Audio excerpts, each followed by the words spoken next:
Merci Monsieur le Président. Monsieur le Ministre, comme vous le savez, la situation en matière de sécurité est extrêmement préoccupante en Nouvelle-Calédonie. La délinquance a augmenté de 30% en un an, les cambriolages de plus de 37%, les violences physiques de 10%, avec une augmentation sans précédent des violences intrafamiliales, à propos desquelles la Nouvelle-Calédonie occupe la première ou la deuxième place de ce terrible podium national en la matière. La violence tend à se banaliser, en particulier chez les jeunes. On dénombre 25% de personnes impliquées dans la totalité de la délinquance générale, mineures. Devant ces chiffres alarmants et la vague d'exaspération des habitants qui l'accompagnent, de nouveaux renforts d'effectifs et de sécurité sont attendus. Ils sont nécessaires et même urgents. Le sujet est évoqué en ce moment même à Matignon, où se tient le 17e comité des signataires. Bien entendu, je partage l'objectif affiché par le ministre de l'Intérieur de créer une police sur mesure qui connaisse parfaitement son territoire et les attentes des citoyens. Je n'oublie pas non plus que le choix de retenir quelques quartiers de Nouméa dans la première liste des territoires de reconquête républicaine induit l'arrivée d'ici la fin 2018 d'environ une vingtaine de policiers en renfort.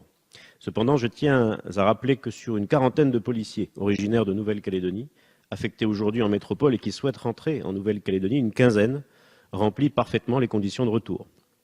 Dans le contexte de recrudescence préoccupante de la délinquance générale, le retour rapide de ces policiers, aguerris, connaissant parfaitement les spécificités humaines et sociales du contexte local calédonien, dont ils sont eux-mêmes originaires, contribuerait à renforcer efficacement les effectifs en place.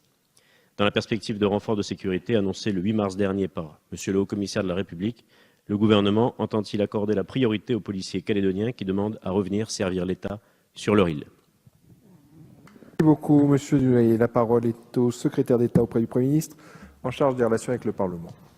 Monsieur le Président, Mesdames, Messieurs les députés, Monsieur le député Dunoyer, vous avez à juste titre évoqué le comité des signataires qui se réunit aujourd'hui pour évoquer divers sujets, mais celui de la sécurité en Nouvelle-Calédonie est évidemment un sujet qui implique la mobilisation constante du gouvernement. Et vous le savez mieux que d'autres encore sur les enjeux de l'outre-mer et auxquels nous devons répondre. Et le livre bleu sur l'outre-mer qui sera remis en mai au président de la République marquera, j'en suis convaincu, une étape importante pour l'État dans sa relation et dans son attention pour les outre-mer. Vous avez évoqué des chiffres que personne ne conteste ici et qui montrent que la Nouvelle-Calédonie est confrontée à d'importants défis sécuritaires. Et même si des engagements ont été pris et commencent à produire leurs effets en termes numériques de personnes, il y a question aussi de la qualité de l'expérience des femmes et des hommes qui sont mobilisés sur ces territoires.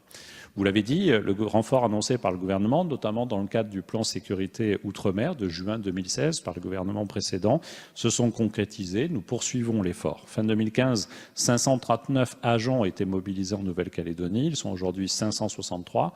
Et comme attendu par vous, Monsieur le député, mais aussi par la population, ils seront d'ici fin août 2018 573 et les chiffres augmenteront encore d'ici la fin de l'année. Je crois qu'il est important que l'enjeu de sécurité en Nouvelle-Calédonie se place comme partout ailleurs, mais qu'il faut aussi prendre en compte les spécificités. Et vous l'avez rappelé, dès la première vague de septembre 2018, il y aura un quartier de conquête républicaine à Nouméa, dans les quartiers Pierre-Lanquette et Montravel-Tindou, où il est essentiel aussi qu'on puisse réhabiliter la place de nos forces de sécurité et de la présence républicaine. Et parce que les quartiers de reconquête républicaine constituent une déclinaison renforcée de la sécurité, de la police de sécurité du quotidien dans des territoires qui sont particulièrement confrontés à l'insécurité, au trafic, et vous en êtes évidemment convaincus.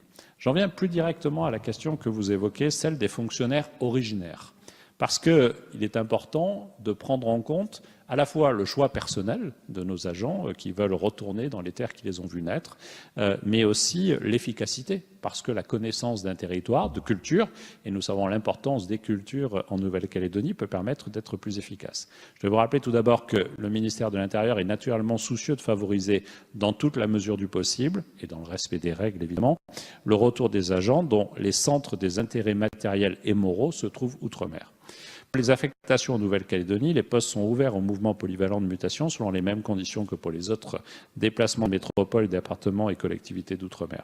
Mais le choix des agents retenus se fait naturellement, prioritairement, et je voudrais le réaffirmer, pour les personnels d'origine, mais à la condition bien entendu qu'ils remplissent les conditions statutaires pour obtenir une mutation. Par ailleurs, il y a lieu de noter que le mouvement de mutation dit profilé, c'est-à-dire de profil spécialisé, renseignements territoriaux, officiers de police judiciaire, se heurte aujourd'hui à une faiblesse du vivier qui nous a conduit et qui nous conduit parfois à affecter des personnes non originaires, même si là aussi la priorité est accordée, si possible, et de préférence aux Néo-Calédoniens. Merci beaucoup, Monsieur le Ministre. Monsieur Dunoyer. Ce sera très court, Monsieur le Président, pour remercier d'abord Monsieur le Ministre de sa réponse et des perspectives très encourageantes, qui d'ailleurs confirment des renforts déjà, à la fois en nombre, mais en personnes originaires de Nouvelle-Calédonie qui sont venus renforcer les effectifs du commissariat de police de Nouméa.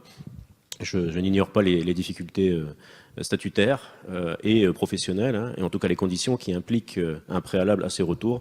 Mais j'ai entendu de manière très claire que si ces conditions sont remplies, et lorsqu'elles sont remplies, il y aura évidemment, dès lors que les CAP pourront se réunir et qu'un mouvement sera prévu, une priorisation qui sera en tout cas retenue pour ceux qui souhaiteront revenir sur leur île. Et je remercie Monsieur le Ministre pour cette perspective.